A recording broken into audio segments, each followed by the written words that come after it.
message, je vais devoir dire deux choses. Et puis après, on va rentrer dans notre message, dans le thème et la session. La première des choses, pour ceux qui me suivent, on va dire, depuis un beau moment, vous remarquerez souvent que je parle souvent de la France. Que voilà, bon, on va dire que la prédication ne cite pas la France, rassurez-vous, mais la parole de Dieu, elle est pour tous, pour toute personne. Ok. Mais très souvent, il arrive quelquefois que je parle de la France. Bon, pour ceux qui me connaissent, ils se diront, mais quand même, je te connais, je sais d'où tu viens. Il n'y a pas un mot de l'endroit d'où tu viens, en fait. Donc, mes origines, d'où je viens. Ok. Mais comprenez-le que chaque chose a un temps. Quand le temps viendra, je pourrai parler de mon pays, le Congo. Mais, qu'à cela ne tienne, j'en parle d'une manière indirecte. Pour ceux qui savent lire derrière les lignes, ceux qui savent écouter derrière les propos. Donc, je parle de la France. Ok. Pourquoi je parle de la France? À cause de deux choses. La première, il est dit que c'est l'Éternel qui s'adresse à son peuple, le peuple élu, tout ce que vous voulez. Il leur dit ceci, que lorsque vous entrez dans le pays, il faudrait que vous priez pour ce pays-là, pour les décideurs de cet endroit. Pourquoi? Afin que ce pays soit en paix et que vous tirez les fruits, la subsistance de cet endroit, de ce territoire-là. Donc, il est sage que si je me trouve en France, que quelquefois je puisse parler de la France et de prier pour cette nation. Qu'elle soit en paix, qu'elle soit dans la prospérité, qu'elle soit dans l'abondance et la richesse, afin que tous, on tire subsistance de cela. Qu'on soit dans la paix, qu'on ne se fait pas la guerre, en fait. Qu'on ne dise pas qu'on est venu voler les emplois de certains, qu'on ne dise pas qu'il y a, voilà, qu'on ne dise pas qu'on est venu couper le pain des autres. Puisque si la France est dans l'abondance, croyez-moi que ça ne posera aucun problème s'il y a d'autres qui viennent s'installer, puissent manger aussi le pain de la France. Ça ne posera aucun problème. Mais le problème, s'il y a la disette, la faim, la famine, je pense que là, ça va commencer à indexer. D'où on demande de prier pour cette nation. Une des raisons. Mais la deuxième, qui pour en un sens, est aussi important. Pourquoi? Figurez-vous que la terre, là où nous sommes tous, elle est là, hein, sur le logo. La terre où nous sommes, voici. Peu de gens se réalisent qu'en fait, c'est un être, en fait. C'est un être. Peut-être que ça va choquer. C'est fait pour aussi. C'est un être vivant. Ok. Alors, tout être vivant a donc ce qu'on appelle un corps. Donc, la terre où nous sommes, c'est un être, ok, mais cet être a un corps. Mais ce corps, c'est un corps énergétique, un corps cosmique, qui n'est pas tangible, c'est pas un corps physique. Donc, si vous voulez, un corps spirituel, en fait. C'est le mot que les gens ont tendance à dire, donc on va dire un corps spirituel. Mais ce corps spirituel-là, comme le corps physique, a différents membres, organes et est constitué de ce que nos chers scientifiques appellent de l'anatomie. Maintenant, quand ceux-là qui étudient l'anatomie, dans la médecine, nous diront qu'en fait, il y a des organes dans le corps humain, en fait, qui sont importants, capitaux. Je vais vous en citer un, simplement, le cœur. Figurez-vous, cette tête-là qui est la terre, son cœur, c'est la France. Je répète, cette tête qui est la terre, son cœur, c'est la France. Le cœur fonctionne comme une pompe. Pourquoi? Parce qu'il envoie du sang un peu partout dans le corps. Donc, ce qui se passe en France a des répercussions comme le cœur envoie le sang partout dans le corps. Donc, a des répercussions partout dans les quatre coins de la terre. Donc, cette liberté que peut-être d'autres nations aspirent, veulent voir chez eux, en fait, ça doit quitter en France. D'où, par exemple, la France d'ailleurs est appelée le gendarme du monde. Et est reconnu par les autres nations comme étant le pays de droit de l'homme. Tout ça pourquoi? C'est parce que sur le plan cosmique, sur le plan de l'être de la terre, il est le cœur. Donc, c'est pas en vain les événements qui se passent en France. Regardez dans l'histoire. Ce qui est l'histoire, regardez. Chaque fois qu'un événement s'est passé en France, cela a eu des répercussions dans les autres. Ça a toujours été comme ça. C'est-à-dire le point de départ a toujours été ainsi. Étudiez l'histoire de la France, vous verrez. Les révolutions, ça a commencé là. Toute forme de changement a toujours précédé en France. Et l'actualité des Gilets jaunes, l'expansion, je vous laisse faire vos petites recherches là-dessus et vous m'en direz par la suite. Et à cela s'ajoutent les sages en Israël, ceux qui sont le peuple du livre, c'est-à-dire de ce fameux livre que nous avons, qui est codé, qui est voilé en réalité, disent ceci, que la liberté, celle qui aspire les nations, quittera de Sarfat, quittera de la France. Pour certains, peut-être c'est pas nouveau, mais pour d'autres, peut-être c'est nouveau, ça va vous choquer. Mais ça n'est ainsi. C'est-à-dire que cette liberté quittera en France. Et ça va commencer. Le soleil va se lever ici en France. Amen. D'où le symbole du coq. D'où le symbole de Marianne, que j'ai associé avec Myriam dans une de mes interventions. Donc, le départ, c'est ici en France. Tout, c'est ici en France, le cœur de l'humanité, le cœur de la terre en fait. Et ça, les grands le savent. Donc, quand les grands disent, surtout ceux-là qui détiennent le livre, le peuple du livre, le disent, c'est pas en vain. Mais maintenant, je vais rajouter quelque chose à cela. Lorsqu'on dit que c'est en France, partira la liberté de toutes les quatre coins de la terre, de toutes les nations, vous devez comprendre en réalité, il s'agit d'une personne qui va quitter de l'ombre pour se présenter aux yeux, aux vues de tous. Parce que Dieu agit toujours au travers des hommes et des femmes. Il utilise toujours des hommes et des femmes. Le ciel utilise toujours des hommes et des femmes pour apporter ce changement. Donc, quand on dit ce changement débutera en France, il s'agit d'une personne. En temps et en heure, il se manifestera. Et je peux vous rassurer, ce n'est pas le gouvernement en place. Là, non. Et cette personne est bien, bel et bien là dans notre génération. Et il se manifestera. Je ferme la parenthèse. Ok. La deuxième chose que je voulais dire, en fait, on va dire c'est comme un pavé que je jette dans la mare. Et celle-ci. C'est pour nous faire réfléchir, puis on peut rentrer dans notre message. Aujourd'hui, en fait, il y a en fait un christianisme que moi j'appelle de haute sphère. C'est-à-dire que un christianisme qui reste encore seul à l'humanité. Mais sachant que le christianisme, il s'agit de l'humanité. Il s'agit de l'affranchissement de l'humanité. Le basculement de l'humanité.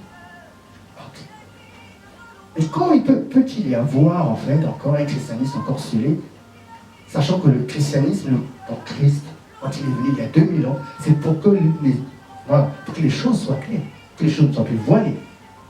Pourquoi? C'est parce qu'en fait, il y a en fait encore, dans cette humanité, encore des gens qui ne sont pas encore prêts en fait. Voilà pourquoi certaines choses sont encore cachées.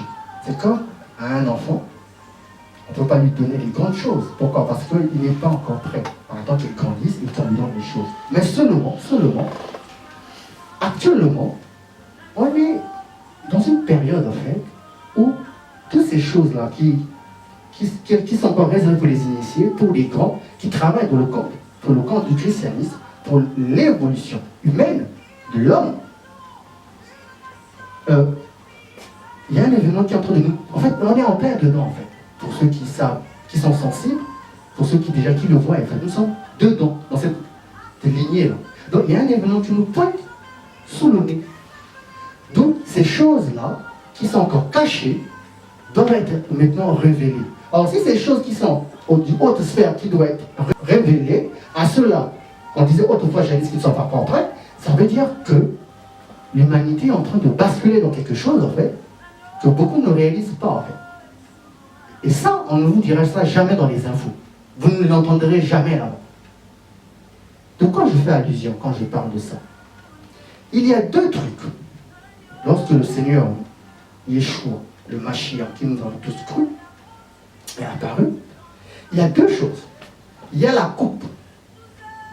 Pascal, qu'il a partagé le jour de son dernier repas avec les apôtres, cette coupe-là, okay? Il y a la lance qu'il a transférée sur le côté, sachant que la mère de l'humanité est sortie sur du côté. Ok. Je fais allusion à Ève. Donc ces deux éléments-là, jusqu'aujourd'hui, on ne sait pas où ça se trouve. Et ceux qui détiennent ça militent pour les grandes instances, c'est-à-dire que veillent en fait, jusqu'au temps marqué, jusqu'au temps que l'humanité pourra avoir y accès. Pourquoi j'en parle de ces deux éléments? Parce qu'il y a là, la coupe nous parle en fait du côté, sur le contact extérieur de Christ, donc son corps.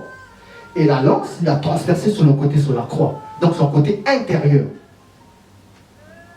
Donc ces deux éléments, il y a ceux qui militent pour le christianisme,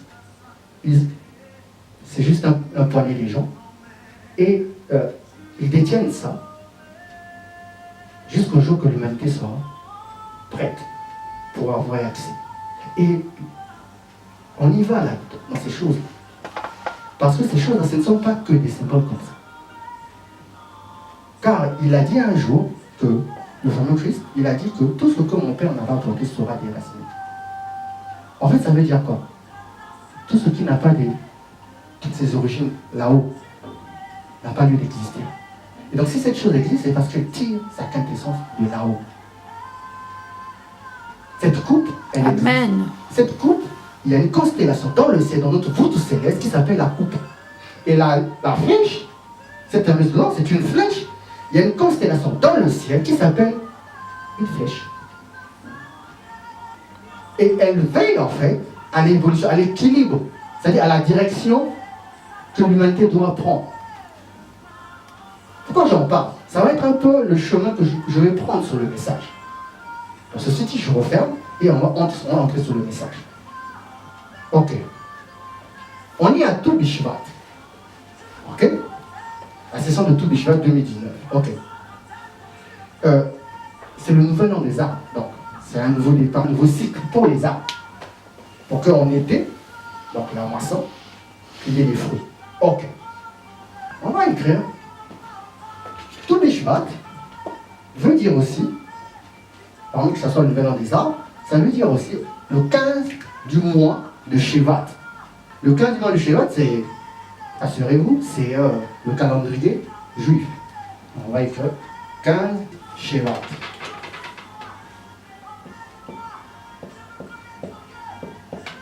Et l'année, Jésus actuellement, c'est 5779. Ok. Tu B'Shvat, donc 15 du mois de Shevat. Ok. Et ça correspond à quoi notre calendrier? Ça correspond au 21 janvier 2019.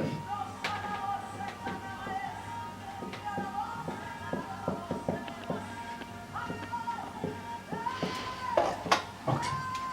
Donc, de manière officielle, on va dire que cette session a été bel et bien célébrée le 21 janvier 2019. Mais il y a quelque chose en fait qui me, on va dire, qui me parle en fait, le fameux 21. Or le fameux 21, tous, nous avons vu, nous avons vu ce qu'on a appelé en fait la super lune de sang. et l'éclipse totale.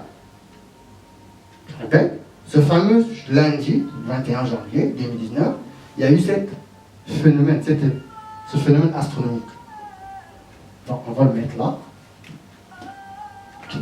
Lune de sang, super lune de sang, et éclipse totale.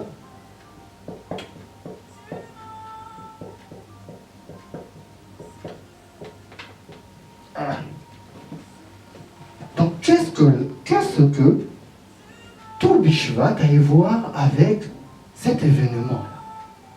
Ça, gardez ça dans un coin de la tête, on va y revenir là-dessus. Maintenant, le thème de notre session, c'est chaque arbre fruitier produira des fruits selon son espèce. Chaque arbre fruitier produira des fruits selon son espèce. Ok. Mais bon, quand on va dans 1 Psaume 3 à 4, là on nous dit celui qui médite la parole de Dieu est comme un arbre fruitier qui produit des fruits selon sa saison. Donc on compare l'arbre à l'homme, au genre humain. Ok. Marc 8, verset 24 nous dira que j'aperçois des hommes qui sont comme des arbres et qui marchent. Là encore, on a, dans ce verset aussi, on compare les hommes aux arbres. D'une manière toute simple, il s'agit des hommes. Ok. Et maintenant, chaque homme doit produire des fruits. Si les hommes sont des arbres, on les compare dans la Bible aux arbres, ça veut dire qu'ils doivent produire des fruits. Ok. Galates 5, 22 nous dira simplement, ben écoutez, les fruits de l'esprit, ils vont nous les citer là-bas, il y en a 9. Il y a l'amour, les gens vraiment, l'histoire de l'amour là, c'est vraiment le domaine des gens. Il y a la joie, la paix, la fidélité, voilà, etc. Il y en a 9 là-bas, vous vérifierez, vous les lirez là. Galates 5, 22. Ok. Moi, je vais prendre une toute autre direction. Je vais vous poser tout ça comme les bases. Je vais prendre une toute autre direction. Et pour ce faire, je dois poser une question. Pourquoi cet homme appelé Yeshua, Jésus, fils de Joseph, qui est le Christ, pourquoi est-il venu sur la planète qu'on appelle Terre, la planète bleue, il y a 2000 ans? Ok. Pourquoi est-il venu en fait? Quel a été? Parce que tout événement a un but, un objectif à atteindre. Si lui, comme on dit souvent, qui était assis sur son trône, a décidé de quitter son trône, hein, dans la métaphore qu'on chante, on nous dit tout le temps fatigue, a décidé, un roi des trônes qui a décidé de quitter son trône pour prendre l'apparence humaine et accomplir ce qu'il a fait. Tout ça, c'est pas simplement une histoire pour soigner des bobos. Tout ça, c'est pas une histoire de soigner des maladies. Tout ça, c'est pas simplement pour donner le travail aux gens. Tout ça, c'est pas pour régler simplement les histoires de papier. Tout ça, c'est pas pour régler simplement une histoire de... Voilà, j'ai mal au pied, j'ai mal au rein. Oui, on va le faire. Mais c'est pas ça le but. Parce que j'ai toujours dit, aider quelqu'un, c'est pas lui donner, non, c'est lui apprendre. Lui donner la capacité d'être en fait générateur de choses, plus dépendant des autres. Donc, il y a un but de l'arrivée de cet homme-là qui a décidé de quitter des hautes sphères pour venir sur la terre. Faire ce qu'il est venu faire. Il y a un but. Et quand il est venu le faire, il a dit quelque chose de, on va dire, de très important. Et cette chose nous pointe sur le nez, là maintenant, dans notre société, dans notre réalité à nous les hommes. C'est-à-dire que cette chose, elle nous pointe là sur nos nez.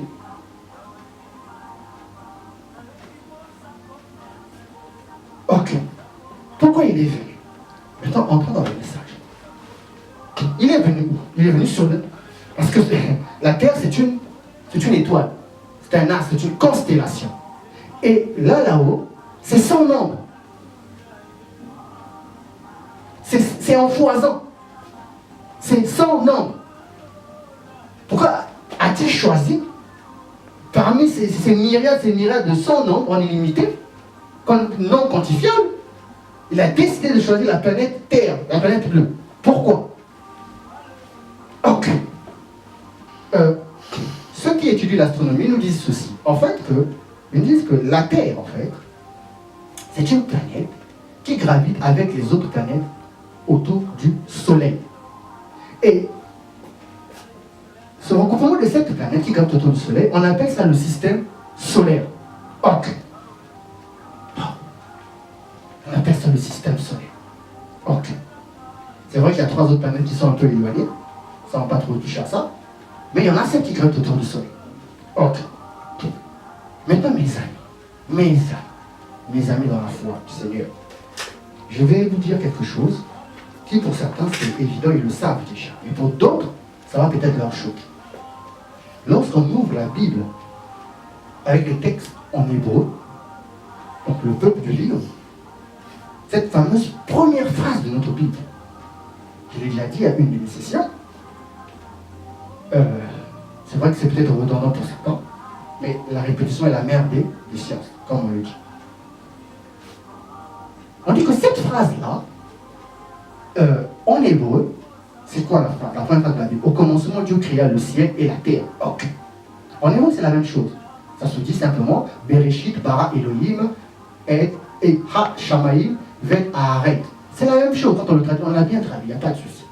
Mais même ceux qui sont dans les profondeurs, dans les secrets de ce livre, ils nous disent en fait, cette phrase-là, c'est une phrase codée. Ok. Maintenant, ouvrez vos oreilles. Qu'est-ce qu'ils disent? Ils disent que cette phrase, en fait, nous parle de cette planète qui gravite autour du Soleil. Nous parle du système solaire. Donc, la première phrase de notre Bible nous parle, en fait, du système solaire. Et il rajoute autre chose. Il dit ceci, que toute la Bible, en fait, est codée dans la première phrase. Ceux qui arrivent à nous déchiffrer, à nous décoder, ils ont compris la Bible. Ceux qui arrivent à comprendre qu'est-ce que cela, cette phrase, cache. En fait, la Bible n'a plus de... On va dire qu'il n'y a plus de secret, mais on va dire que si à 100% de secret, en fait, tu en as fait au moins 99% du secret. Tu as touché, en fait, on va dire, le cœur de la Bible. Waouh! La première phrase biblique, en fait, c'est un code. Quelque chose qui nous parle, en fait, de cette planète qui gravite autour du Soleil. Et donc, parmi ces 7 planètes qui gravite autour du Soleil, il y a la nôtre, qui est la Terre. Ah, c'est quoi cette histoire? Et là-bas, on rajoute encore ceci. En fait, c'est quelque chose qu'on ne voit pas en français. En français, on dit que c'est au commencement, Dieu créa le ciel et la terre. Mais là-bas, le nom de Dieu, là, en hébreu, c'est pas Dieu au singulier. C'est Dieu avec un X à la fin. C'est-à-dire, c'est Elohim. C'est-à-dire que les dieux. Ok. Alors, je dis qu'il y a un Dieu et un Dieu. Pourquoi les dieux, mes amis? Donc, on dit que les dieux. Elohim, c'est les dieux. Mais la traduction en français, c'est un Dieu au singulier. Pourquoi on va faire ça? En fait, il ne s'agit pas du Dieu de l'indéfinissable. Il ne s'agit pas, en fait, du Dieu, en fait, qui n'a pas de nom, qui n'a ni de forme, qui n'a... En fait, pour moi, au jour d'aujourd'hui, on ne peut pas le définir, en fait. Qui est la matrice, qui est la source de toute chose par expansion. Je dis bien c'est-à-dire par expansion. Et par l'expansion, il a créé des galaxies, il a créé des planètes, il a créé des constellations, il a créé des myriades. On ne peut finir en 3 ans. Et ces constellations-là, la nature a du vide, c'est pas vide. Et ça, si tu arrives à percer ça, si ça, tu arrives à comprendre ça, c'est fini la vie. Elle n'a plus de secret pour toi. Donc quand on dit, et on te parle en fait des occupants de ces constellations-là, de ces endroits-là. Et il rajoute encore autre chose. Il dit ceci, que oui, la Terre est dans un système qu'on appelle le système solaire, ok, mais le système solaire est dans ce qu'on appelle encore la Voie lactée.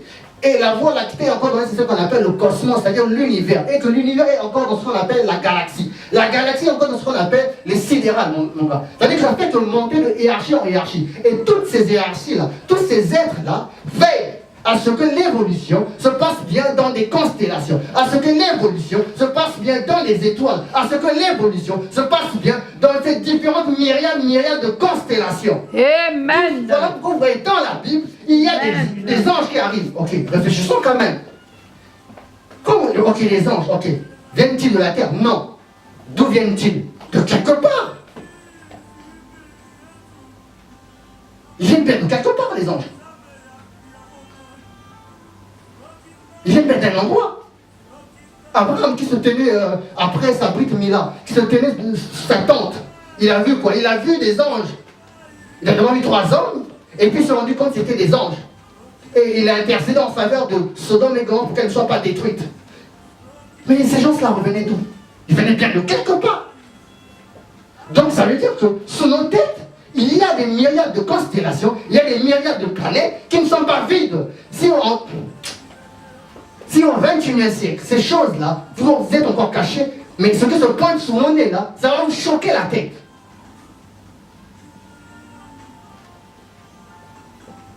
Il a fait la rencontre de qui? De Melchisedec, grand prêtre de Salem, serviteur du Lion, du très haut. Mes amis, Melchisedec sortait d'où? Il venait d'où? C'est pas un terrien quand même. Amen. C'est pas un terrien. Il venait bien de quelque part.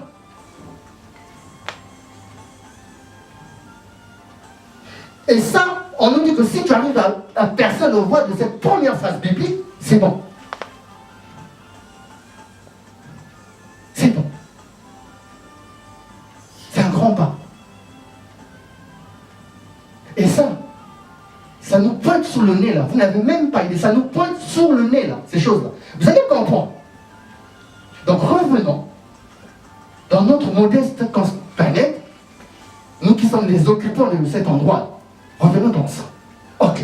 Mais est-ce que l'homme que nous sommes aujourd'hui, selon la science, on dit on nous appelle les Homo sapiens sapiens. Homo sapiens sapiens. Mais Homo sapiens sapiens, là, il existe, il n'y a que. Il y a 200 000 l'homme qui existe sur la Terre. Or, cette planète bleue existe il y a 4,6 milliards d'années. Soit, selon toujours la science, 10 milliards d'années après le Big Bang, mes amis. Donc nous, pendant qu'on se parvient là, c'est-à-dire que la Terre a existé avant nous, avant l'apparition de l'homme. Amen. La Terre, elle existait avant l'apparition de l'homme. Donc pendant qu'on fait le gros de l'homme, il faudrait quand même, à un moment donné, on réfléchit. On n'a pas toujours été des boss de cet endroit, en fait. Il y a eu des vies qui ont précédé, des évolutions avant nous, qui ont régné là, sur cette planète qu'on appelle la planète bleue. Mais maintenant, puisque la question est que pourquoi Yeshua est arrivé? Pourquoi ce grand roi assis sur son trône a décidé de venir au moment que l'homme est Homo sapiens sapiens? Pourquoi? Pourquoi il a décidé de venir? C'est parce que la conscience que l'homme doit, vers lequel l'homme se dirige, c'est ce qu'on appelle la conscience christique. Et vous allez comprendre pourquoi. Donc il fallait que lui, qu'il vienne implanter ça sur la terre. Amen. Pour que quand on va basculer dans ça, que ceux qui sont prêts, ils iront. Que ceux qui ne sont pas prêts, on va les envoyer ailleurs, comme d'habitude. C'est pas nouveau. Et là, il fallait qu'il vienne, qu'il fasse cette œuvre. Qu'il fasse cette œuvre. Pourquoi? Pour que l'homme bascule à autre chose. Et ça, c'est sous nos yeux, ça nous pointe là maintenant. Ça crie, parce que lui-même, il a donné un signe. Maintenant, on va entrer dans ça. Ok. Donc, comme j'ai dit que la Terre existe depuis 4,6 milliards d'années, soit 10 milliards d'années après le Big Bang. Ok. Lorsque la Terre existait à cette époque-là, il y a eu ce qu'on appelle en fait, on va dire en fait, comme des semences supérieures, comme des, on va dire, comme une semence en fait. Quand on est à Toubishvat, le nouvel an des arbres, Donc pour qu'il y ait un arbre, il faut quoi? Il faut une terre et une semence. Donc les semences supérieures ont été en fait envoyées sur cette planète qu'on appelle la Terre.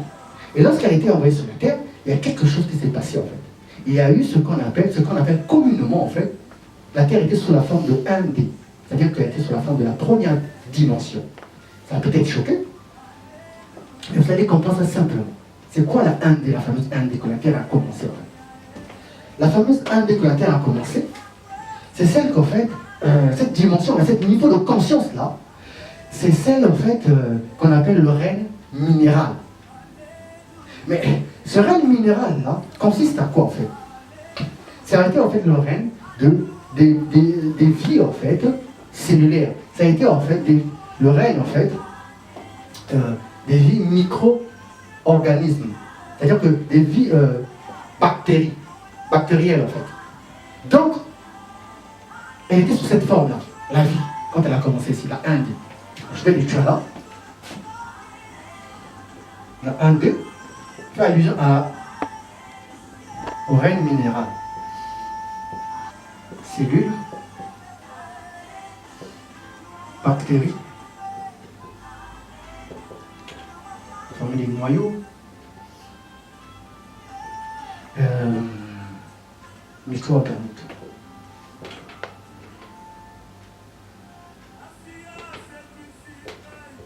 Ok. Donc là, la Terre était sous la forme de 1D, sous la première conscience. C'est de la 1D. Ce niveau de vie là. Donc c'est le niveau de vie micro-organique. Donc 10 puissance moins 1. 10 puissance moins 6 plutôt. Ouais, c'est ça. 10 puissance moins 6. Donc c'était pas encore vie, c'était des petites vies en fait. Ok.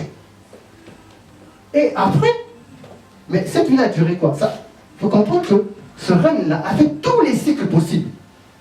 Tous ces cycles possibles. Et on dit que, toujours selon la science, ça a duré pendant au moins à peu près 1,3 milliard d'années. Donc, il a connu tous les cycles possibles. Tous les cycles possibles. Et quand il a fini, toujours cette planète bleue-là, elle a basculé vers une autre deuxième conscience. Laquelle? C'est celle qu'on appelle la 2D. Je vais mettre la 2D. La 2D, comme on dit 2D donc deux consciences, renfermait deux consciences. Lesquelles? La première, c'était le règne végétal.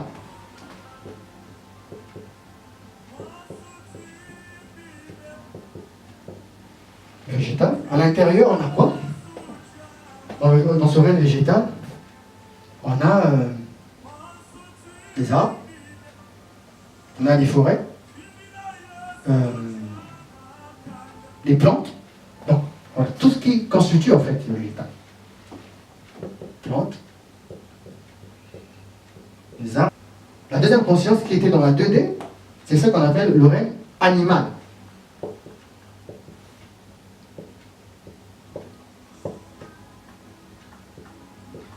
Dans ce règne animal, ça a commencé en fait avec des insectes. Et amphibiens.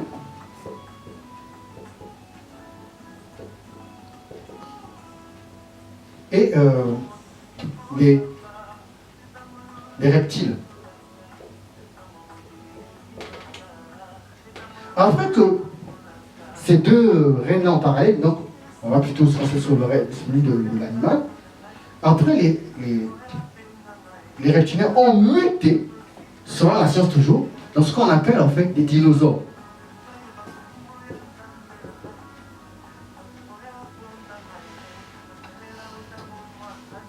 Et donc, ces règnes, donc, faut comprendre que ces règnes de vie là, ces consciences-là, ont vécu sur la Terre. Et ont fait tout leur cycle possible. Donc, ils ont évolué. Ok. Donc, ils ont évolué. Après, il y a eu ce qu'on appelle, en fait, un astéroïde qui est venu sur la Terre et qui a... une chute d'un astéroïde qui a emmené la vie, au fait, des dinosaures en extinction. Donc, une extinction de ce règne-là. Et qu'est-ce que ça a provoqué? Ça a provoqué, en fait, il y a eu des dinosaures qui ont basculé dans ce qu'on appelle, en fait, sont devenus des oiseaux. Et après, d'autres nous avons eu en parallèle le règne des mammifères. Des oiseaux et des mammifères. Dans la 2D, dans la 2D, il y a eu une évolution qui a duré en fait des millions d'années. Dans la 1D, c'était plutôt des milliards d'années. Donc, après ça, toujours dans l'évolution, il y a eu l'apparition de celui qu'on appelle en fait l'être de l'homo sapiens sapiens.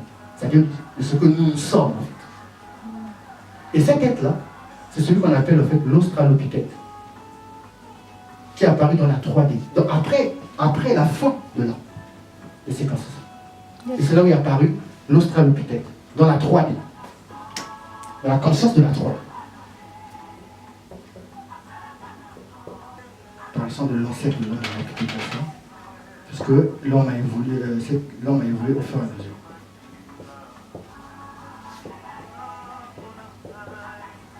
Je ne sais pas si on voit ça, on voit là-bas ou pas?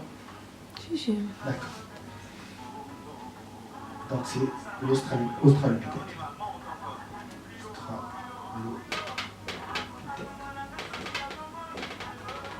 Ok. Australopithèque. Et on dit environ, cet ancêtre de l'homme, au jour d'aujourd'hui, ça fait 4 millions d'années qu'il a apparu en fait. 4 millions d'années. L'australopithèque. Ok. On va mettre 4 millions.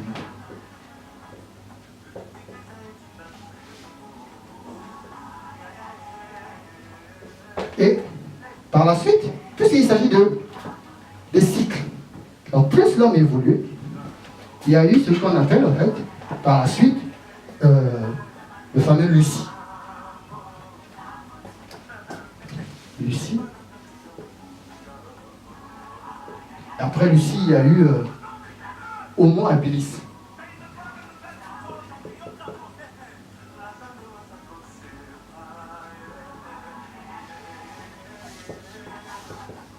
Après Homo habilis, il y a eu Homo erectus.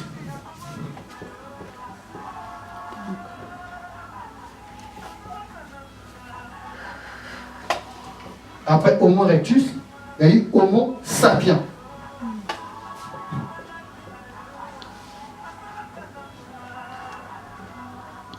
Homo sapiens. Et tout ça, ça a duré en fait 750 000 ans. 750 000 ans.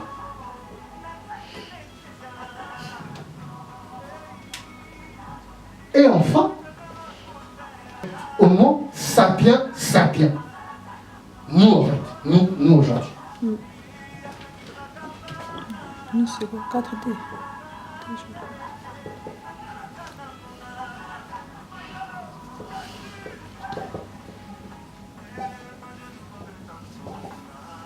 Et ça fait à peine 200 000 ans qu'on existe, cette espèce.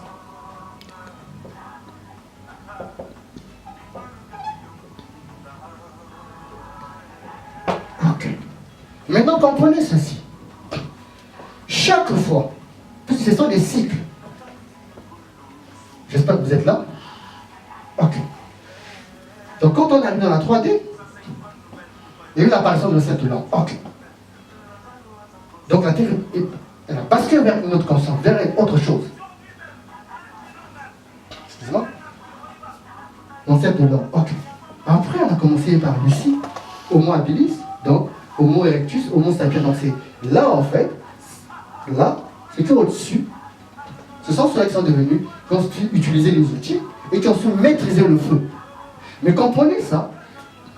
Parce que si je me mets à zoomer, en fait, qu'est-ce qui s'est passé réellement pour basculer de Lucie à Homo habilis, à Erectus et Sapiens? On va pas finir la soirée. Mais il y a eu les interventions à chaque fois pour basculer vers une nouvelle race, vers un nouveau homme, en fait, vers un nouveau genre d'homme. Chaque fois, il y a eu l'intervention, là, de là-haut, des instances supérieures, pour basculer d'un homo vers un autre. Et ça, regarde. Il y a au Mali, un pays, il y a une ethnie qu'on appelle des Dogons. ce peuple-là, depuis longtemps, ce peuple disait ceci, que dans ce qu'on appelle dans la voûte céleste, il y a en fait une constellation qu'on appelle Sirius. Et cette constellation, la Sirius, c'est l'étoile la plus brillante de toutes les constellations, dans notre voie lactée. Ok.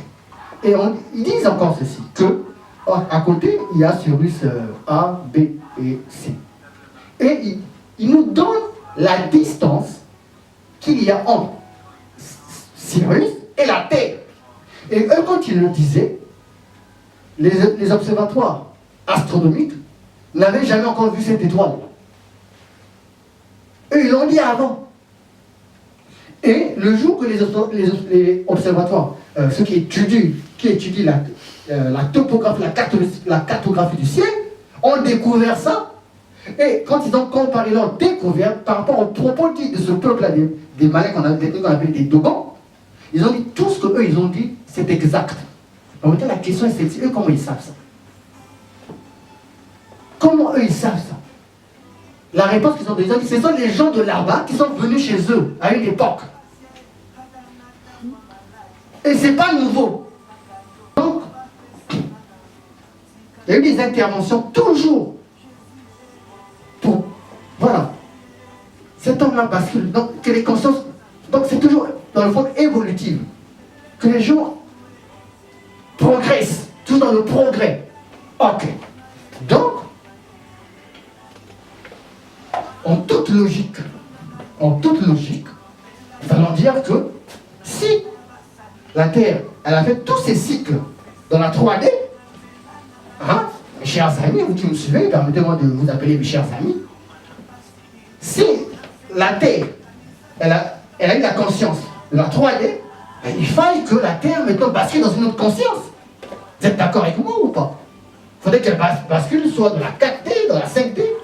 Ça paraît logique. Donc, or pour ce faire, il fallait que l'homo sapiens sapiens fasse tous ces cycles possibles, qu'il connaisse tous ces cycles, dans le bon comme dans le mauvais. Or, lorsqu'on ouvre la Bible, il s'agit en fait de l'homo sapiens sapiens. Il s'agit de l'homo sapiens sapiens. Et les termes qui sont utilisés là-bas, on dit qu'il a chuté. Or, quand on nous parle en fait, qu'il a chuté, c'est-à-dire on parle de la faute, la fameuse faute qu'on fatigue les femmes. Bref, on va parler là-bas. Donc, la fameuse faute de Adam dans le jardin nous parle en fait de Homo sapiens sapiens, qui en fait devait en fait évoluer. Mais pour ce faire, il fallait que, puisque ce sont des consciences qui quittent dans les hautes sphères, qui viennent s'incarner sur la terre. Mais quand ils viennent s'incarner, ils perdent leurs éclats. Donc, ils doivent maintenant évoluer sur la terre. Mais pour ce faire, en fait, ces consciences-là, le dernier, Homo sapiens sapiens, lui, on dit qu'il a fauté. C'est simplement pour nous parler de la chute. Pour nous parler simplement de l'évolution des choses. D'où voilà pourquoi on dit quoi? Que tu mangeras la sueur de ton front. En fait, c'est quoi? C'est ça qui a bâti, en fait, c'est ça qui a été, on va dire, le support de la société actuelle. Laquelle? La société du capitalisme. C'est-à-dire que, où on fait tout par effort. Donc tu mangeras par la sueur de ton front. C'est-à-dire, en fait, on a tué ce qu'on appelle le matriarcal pour valoriser le patriarcal. C'est-à-dire le mérite par l'effort. C'est-à-dire que tout, tu dois trimer, tu dois montrer, tu dois tester, tu dois montrer aux gens que, voilà, que tu mérites la couronne, que tu mérites ceci. Donc ça a été ça, le règne de l'homo sapiens sapiens, c'est-à-dire la société du capitalisme. Mais là, mes frères, actuellement, le capitalisme est en train de prendre des coups. Actuellement, le capitalisme est en train de s'effondrer depuis l'arrivée de Yeshua. Parce que dès qu'il a mis pied sur la terre, c'est pour faire basculer l'homme vers l'homme de la 4e dimension, l'homme de la 5e dimension. C'est-à-dire que vous entrez dans une société qui va réajuster les choses. Parce qu'on regarde la société actuelle. La société actuelle, en fait, c'est quoi?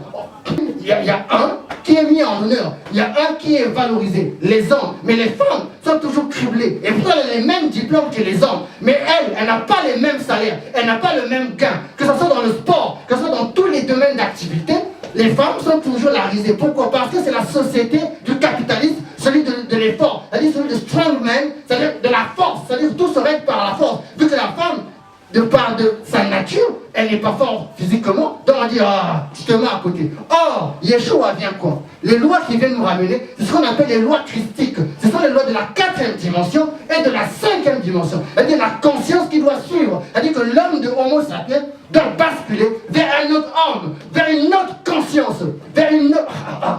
Voilà pourquoi, pour ce faire, comme les gens sont habitués dans cette société de capitalisme qui est en train de s'effondrer de toutes parts, où les gens disent comment 1% de la population mondiale, 1% dirige les 99%. C'est quoi? On est devenus des bêtes de foire, des bêtes de cirque ou quoi? Où on travaille, où d'autres traînent, où nous on pleure. Et comme la France, c'est sans fin, c'est le cœur du capitalisme, c'est le cœur de cette être-là. Voilà pourquoi il y a la révolte en France. C'est pour nous dire quoi? Cette révolte nous annonce les hermes du Mashiach, les temps messianiques où les hommes doivent basculer dans la 4e dimension, dans la 4e conscience et la 5e conscience.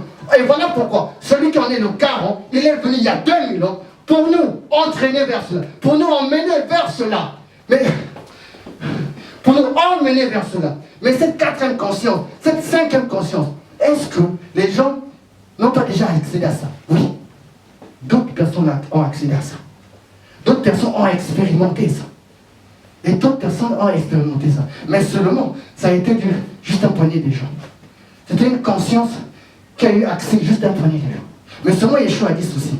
Lorsqu'arrivera le temps, lorsqu'arrivera un temps qui est là présent, un temps quand ce temps-là arrivera, tout le monde y aura droit, tout le monde aura accès. Mais quand nous parlons de cette conscience-là, quand nous parlons de cette 4e dimension et la 5e dimension, maintenant allons-y, frères.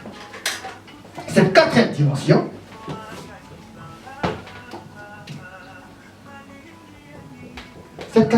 nous parle de la communication. On dira que, ouais, excuse-nous, on communique déjà. Oui, on communique. Oui, on communique. Oui. Il suffit juste de parler quelque chose que l'autre n'a pas compris, a pris de travers, ça y est, ça part en sucette. Oui, on communique. Oui, on communique. Ah oui, on communique. Mais c'est pas la communication, c'est que vous croyez en fait. On nous dit déjà que dans cette 4e dimension, il s'agit en fait de la communication par la pensée. Par la communication par la pensée. Ok. Donc c'est de la télépathie ça. Oui, de la télépathie. Ok. De la télépathie. Or, la télépathie, si vous faites des recherches, Larousse lui dit, c'est une communication extrasensorielle. C'est-à-dire que, au-dessus des 5 sens, les oreilles, le nez, la bouche, la vue et toucher. Au-delà. Or, quand on nous dit quelque chose qui est au-dessus des 5 sens, on nous parle de quoi? De la 6e sens. Or, la 6e sens, c'est le domaine des dieux, c'est le domaine des Elohim, c'est les domaines en fait, ce n'est plus un homme naturel, ce n'est plus un homme de Homo sapiens sapiens. C'est-à-dire qu'on te dit même quoi là-bas? On te dit qu'en fait, celui qui est dans la 4e dimension, celui qui a la conscience de la 4e dimension, puisqu'on bascule vers ça, il communique avec le minéral. Ah, mes amis, le minéral, quand tu reconnais, quand tu vas parler que le minéral, c'est des êtres. C'est des espèces qui sont vivants. Donc c'est des êtres qui vivent là-bas. C'est un monde micro-organique. Tu vas communiquer. C'est parce qu'on n'a pas des faits dans les dessins animés. Là. Apparemment, ça doit être ça. Donc, le minéral. Il communique avec des arbres. Dans la 2D. Avec les arbres, les plantes, tout ça. Ah bon? Oui. Ça paraît peut-être choquant, mais les gens parlent avec des arbres déjà. Ok. C'est pas peut-être nouveau. Il va parler avec le règne animal.